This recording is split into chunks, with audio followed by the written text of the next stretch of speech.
दो खास मेहमान हमारे साथ जुड़ रहे हैं। निरंजन पोद्दार साहब है, राजनीतिक विश्लेषक। सर आपका बहुत बहुत स्वागत है। और नवीन दुबे जी, ये भी राजनीतिक विश्लेषक है। सर आपका भी बहुत बहुत स्वागत है। निरंजन सर, बम्पर मतदान अभी 3 बजे तक के आंकड़े हैं। 75% असम में हो गया और लगभग 72% हो गया पुडुचेरी में, 62-65 के इर्द गिर्द है केरल में।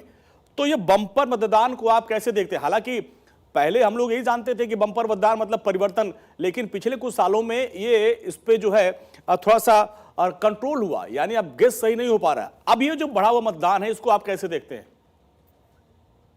देखिए, ऐसा है, इसके अंदर पहली बात तो ये है कि चाहे कुछ राजनीतिक दल हो, चाहे कुछ राजनीतिक लोग हों, हाँ, जो बार बार चुनाव आयोग के ऊपर आरोप लगाते हैं, एसआईआर के बहाने आरोप लगाते हैं, या यूं कहें कि वोट चोरी के नाम पे आरोप लगाते हैं, इसका जो प्रमुख कारण है, एक तो मैं एसआईआर को मानता हूं, क्योंकि एसआईआर के अंदर जो नेग्लिजेंट वोट जो है, जो भी मतलब समझ लीजिए मर गए या विस्थापित हो गए या कहीं दूसरी जगह शिफ्ट हो गए, तो कहीं ना कहीं वो लिस्ट में से निकल गए।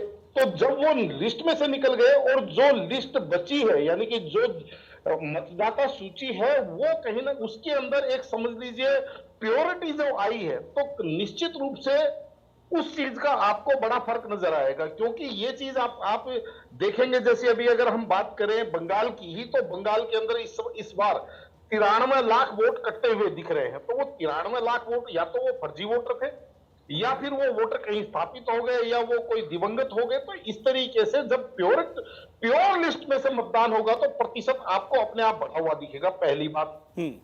दूसरी बात, मेरा यह मानना है कि आज से कुछ समय पहले राजनीति का एक ऐसा डिस्कोर्स था कि एक वर्ग जो है वो राजनीतिक रूप से बहुत ज्यादा जागरूक था, मतदान के प्रति बहुत ज्यादा जागरूक था।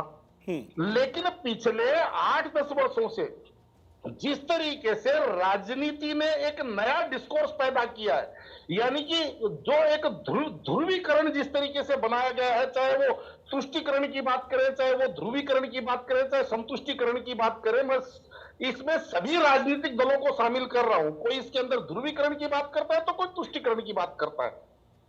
तो उसकी वजह से जनता के बीच में एक वर्ग जब लाइन लगा करके और पूरी की पूरी ताकत के साथ सरकार हटाने के लिए वोट करता है, तो दूसरा वर्ग उस सरकार को बचाने के लिए वोट करने के लिए निकलता है। अच्छा। और उसी का परिणाम है कि आज जनता अपने मताधिकार के प्रति इतनी जागरूक हो गई, जो मेरे हिसाब से भारत के लोकतंत्र के परिपक्व होने का एक परिचायक है।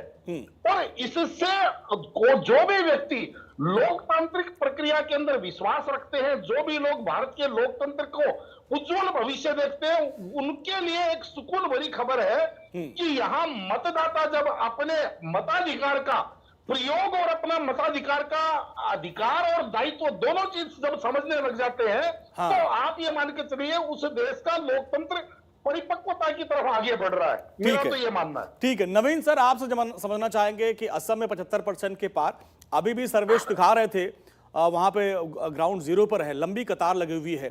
पुडुचेरी में भी यही हाल है, वहां भी लगभग 72% के पार 3 बजे तक था।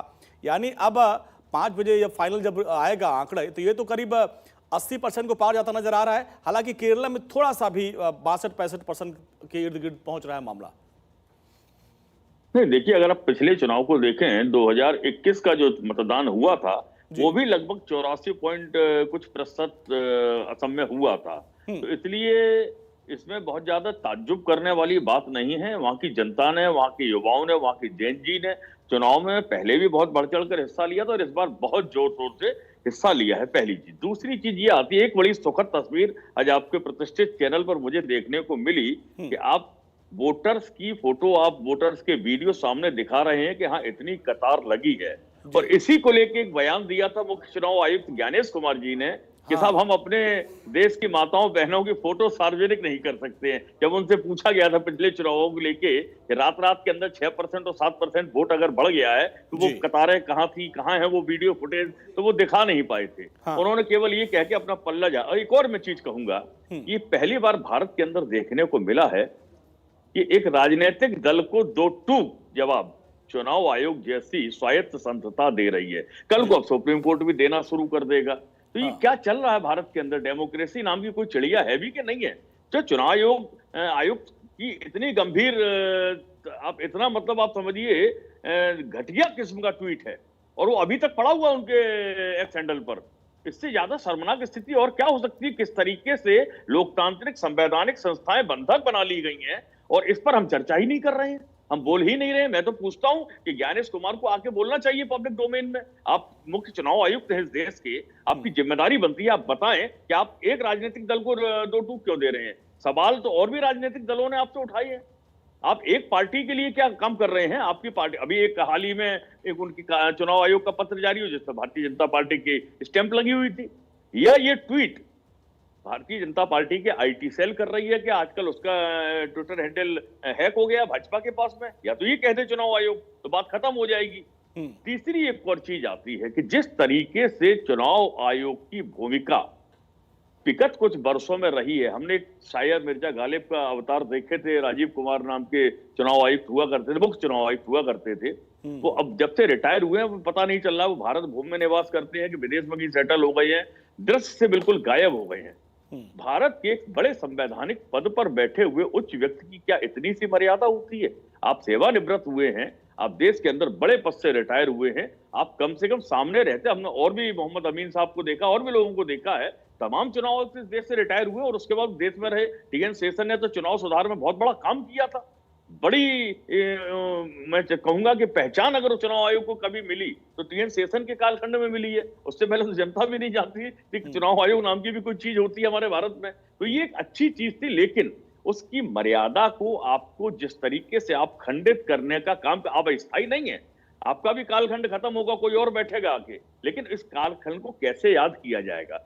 चुनाव आयोग हुआ, सुप्रीम कोर्ट हुआ, माननीय हाई कोर्ट हुए, इनकी एक अपनी जिम्मेदारी होती है, ये स्वायत्त संस्थाएं होती हैं, इनको अपने हिसाब से काम करना चाहिए। एक चीज मैं और कहना चाहूंगा कि जिस तरीके से हेमंता बिस्वा शर्मा पर पवन खेड़ा ने आरोप लगाए, उसके बाद आपने असम पुलिस भेजी, तो भैया मोहन भागवत जी के यहाँ से भी एक पत्र जारी हुआ है प्रधानमंत्री जी के लिए, उसमें भी ये लिखा गया है कि हेमंता बिस्वा शर्मा की पत्नी ये के पास जो 3 पासपोर्ट आरोप और लगा तमाम पुलिस आई भ्रष्टाचार उस पे किया है। उसको तो भाई लेकर भाजपा आपकी आपत्ति है? आरएसएस मुख्यालय पे भी पुलिस भेज देनी चाहिए थी, तो आपकी वहां क्यों नहीं आपत्ति है? भेजी जा रही है पुलिस? सर आपकी आपत्ति है जो असम पुलिस आई यहाँ पे, उस पे आपकी आपत्ति है?